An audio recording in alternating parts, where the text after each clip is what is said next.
Mas Fajar 2023. Iya, betul. 2024 makin membumi lagi. Iya, deh. Sama single terbarunya juga Den ada. Aduh. Gitu ya,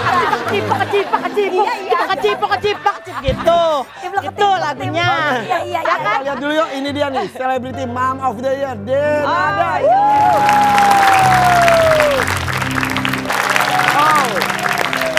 2023 tampaknya kemarin tuh menjadi tahun penuh keberkahan. Ya, Setelah penuh Masya Allah. perjuangan di tahun-tahun sebelumnya. Saat masuk COVID itu dia juga masih kemo pada saat itu. Tapi akhirnya di 2020 akhir bulan September itu alhamdulillah terakhir kali pada saat itu dia menyelesaikan protokol. Sekarang kondisinya bagaimana? Sekarang kondisinya alhamdulillah dia sehat, dia sekolah, akhirnya bisa sekolah. Karena ya. kan anaknya ekspresif banget Aisyah. Iya itu. kan, ingat kan? Sangat ekspresif, sangat senang musik, sangat aktif, anaknya senang tampil. Kalau diberikan satu kalimat atau kata menggambarkan tahun 2023 kemarin, apa di mata Den ada? Bersyukur. Bersyukur. Gak ada kata lain selain Gak ada kata lain. Kayaknya kalau semua kata yang ada di dunia ini nih aku ungkapin semuanya untuk ngungkapin sama Allah betapa bersyukur dan berterima kasihnya aku nggak cukup. Nggak cukup karena ya aku merasa pelan-pelan satu demi satu apa yang aku doakan, apa yang aku upayakan, apa yang aku minta sama Allah tuh alhamdulillah diijabah Allah berikan satu demi satu. Ya tentunya masih ada PR-nya buat kita ya namanya hidup pasti masih ada PR-nya. Tapi alhamdulillah hal yang penting Aisyah bisa menyelesaikan kemonya. Alhamdulillah kondisinya sampai sekarang juga alhamdulillah baik dan insya Allah terus akan baik kesehatannya dan semakin semua baik. dilewati dengan bersyukur tadi. Aisyah kan sudah sekolah. Udah sekolah. Apa sekarang Di sini apa di Singapura? Di Singapura Tetap, masih. jadi tetap di Singapura. Jadi tetap di Singapura. Kenapa harus di Singapura?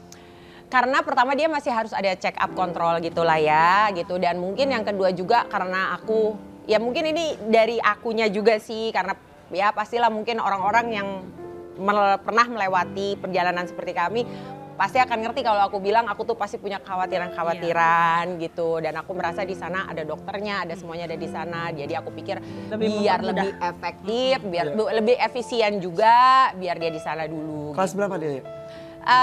Alhamdulillah ada kelas 4 SD. Kelas 4 SD? Iya. Jadi kemarin sepanjang sakit itu berarti dia agak vakum dulu. Dia nggak sekolah. Tapi online juga kan sempat nggak? Enggak, dia nggak sekolah online. Jadi aku yang ngajarin di rumah. Beneran lu? Iya, jadi gue bikin tiap hari itu aku bikin yang namanya sekolah ibu. Karena jadi gini. Lu bikin kurikulum sendiri gitu istilahnya? Iya, pokoknya aku ngikutin kurikulumnya yang ada di Singapura karena kan memang kita punya akses terhadap buku-buku pelajaran yang ada di sana kan. Dan aku merasa ya udah abis ini biar lebih simpel dia sekolah di sana. Jadi makanya aku berusaha untuk supaya dia tuh pada saat udah bisa masuk sekolah nggak ketinggalan banget. Jadi setiap hari aku bikin 1,5 jam sampai 2 jam itu namanya sekolah ibu. Di mana dia bener-bener aku taruh satu meja, dua kursi. Terus dia aku suruh dandan selayaknya dia mau sekolah. Seperti benar belajar di dalam kelas di Iya, sekolah. karena Jadi baju guru juga gitu? Enggak gitu Kali juga. Persiapannya mateng ya, mateng. itu karena apa tahu nggak? Ki, karena setiap pagi kalau kita sarapan kita kan suka sarapan di pinggir jendela gitu. Iya. Kita suka duduk bareng-bareng. Nah dia tuh suka ngelihat anak-anak yang keluar dari rumahnya masing-masing sekolah dan dia tuh suka ngeliatin gitu. Aduh. Iya. Tapi Tanpa bicara pun tahu apa yang dirasa itu ya? Iya, terus aku langsung bilang sama dia, Aisyah, kenapa pengen sekolah ya? Aku bilang gitu sih. Dia gitu, sama bilang, ya nanti ya, insya Allah. Tapi aku salut banget loh sumpah. Mungkin orang kalau dikasih ujian kayak Mbak Dena, cuman meratapi kenapa harus gue, dan kenapa ini harus terjadi dalam hidup gue.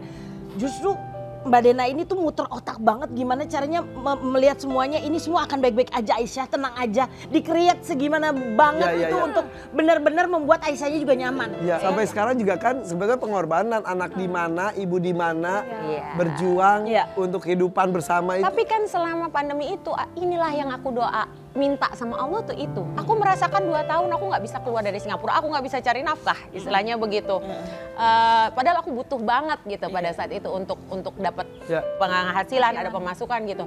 Tapi aku nggak bisa pada saat itu. Dan yang aku doakan tuh aku minta ya Allah berikan hamba itu izinkan hamba untuk bisa memiliki kekuatan untuk bisa memberikan kehidupan yang terbaik untuk anak hamba gitu. Dan salah satunya berikan hamba rizki supaya hamba bisa melakukan itu gitu. Dan sekarang kan Allah berikan gitu. Jadi dibukakan pintu rezeki walaupun itu berarti memang aku harus ada di Indonesia dan terpisah jarak oleh Aisyah gitu. Tapi ini suatu hal yang aku minta dan aku doakan. Aku Makanya disyukuri. dapat kerja.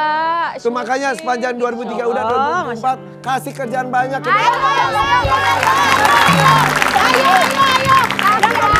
Yang kemarin jadinya di cancel karena nggak bisa pulang ke Jakarta kan ada COVID dan lain sebagainya. Ayo cepetan. Kasih. Yang banyak ya. Kalau nggak kebagian saya juga bisa nampung. Ayo. Cuma nebeng di doa orang. Kamu ngomong mas 2023 nih. Kenapa Po? Ada yang ditunggu-tunggu sama Kak Denada. Di Apa itu? 2022. Oke, coba Coba kita kita lihat. lihat sih yang itu. Lelah menjanda 7 tahun, Denada akui sudah minta jodoh pada Tuhan. Tadi kan rezeki udah diminta rezeki, alhamdulillah diberi. Alhamdulillah. Jodoh didoain juga nggak jodoh? Minta. Belum atau sudah ada cahaya nih sekarang? Masih belum. Masih gelap. Belum. Atau mungkin sudah ada tapi akunya masih belum tahu. Ya udah ada. Kan nggak tahu. Siapa tahu udah ketemu tapi kita masih temenan kan nggak tahu nih. Iya. Kalau Denada kan beneran belum ada kebayang apa.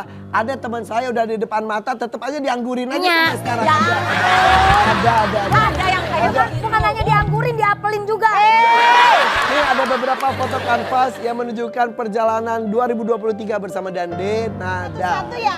Satu-satu coba ya. Siap. 1, 2, 3. bersama dengan Aisyah. Iya. Sampai sekarang wajah Aisyah itu selalu ditutup. Masih ya. Tapi maaf ya, rambutnya udah panjang. Masya Allah. Ya Masya Allah. Allah. Masya Ya Allah. Allah, kan dia aduh. Iya. Dia tuh cinta banget sama rambutnya. Itu dia. Dari kecil aja rambutnya dia udah panjang. Iya, Makanya iya. ketika hilang, Dia tuh itu benar-benar memukul dia secara mental pada saat itu. Iya. tapi dia sadar bahwa itu tidak ada. Pada saat itu di awal-awal kan enggak karena kita berusaha untuk menutupi itu kan dari dia. Sampai Mbak Dena juga rela akhirnya dipotong pendek. Aku potong waktu itu. pendek, akhirnya semua yang ada di situ, saudara-saudara juga semua potong pendek semua untuk kayak nunjukin gitu. Jadi dulu itu rontoknya kalau dia duduk nih nyender, kalau nggak dia tidur gitu. Begitu dia bangun tuh rambutnya ketinggalan Innalillahi gitu. wa inna ilaihi Jadi raji'un. waktu itu kita tuh kalau lagi kayak gitu kita ambil terus kita umpetin. Sakit lagi. Sakit lagi. Terus kita umpetin gitu. Habis itu kita buang. Jadi dia nggak tahu. Tapi kan lama-lama dia juga berasa dan dia lihat di kaca. Terus, oh